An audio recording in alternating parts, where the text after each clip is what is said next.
పలు కేసుల్లో remand ఖైదీగా Rajahmundry central జైలుకు వెళ్లిన మాజీ మంత్రి అంబటి రాంబాబుకి బెయిల్ రావడంతో విడుదలై ఈరోజు ఇంటికి చేరుకున్నారు. కల్తీ నెయ్యి ఘర్షణలో జైలుకు వెళ్లిన మాజీ మంత్రి అంబటి రాంబాబుకు జిల్లా కోర్టు బెయిల్ మంజూరు చేసింది. రాంబాబు విడుదలయ్యే క్రమంలోనే సంక్రాంతి సంబరాల సందర్భంగా లాటరీ పేరుతో డబ్బులు వసూలు చేశారని 2023లో జనసేన పార్టీ జిల్లా అధ్యక్షులు గాదే వెంకటేశ్వరరావు కేసు పెట్టారు. ఈ కేసులో సత్తెనపల్లి పోలీసులు పీటీ వారెంట్ తీసుకుని రాంబాబును న్యాయమూర్తి ఎదుట హాజరుపరిచారు. దీనిపై జిల్లా కోర్టు అంబటి రాంబాబుకు 14 రోజుల రిమాండ్ విధించడంతో పోలీసులు మరలా ఆయనను రాజమండ్రి సెంట్రల్ జైలుకు తరలించారు.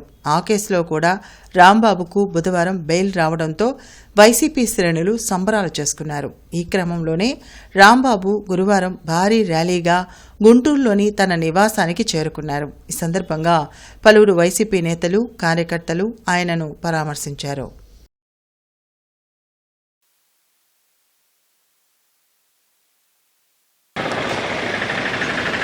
ఓకే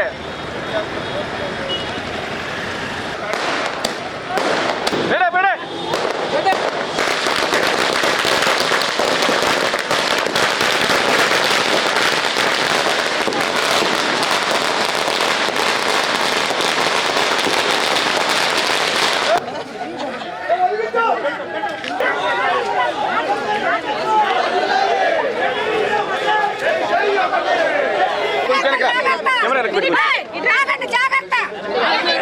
మీరు కాల్చుకుంటారు.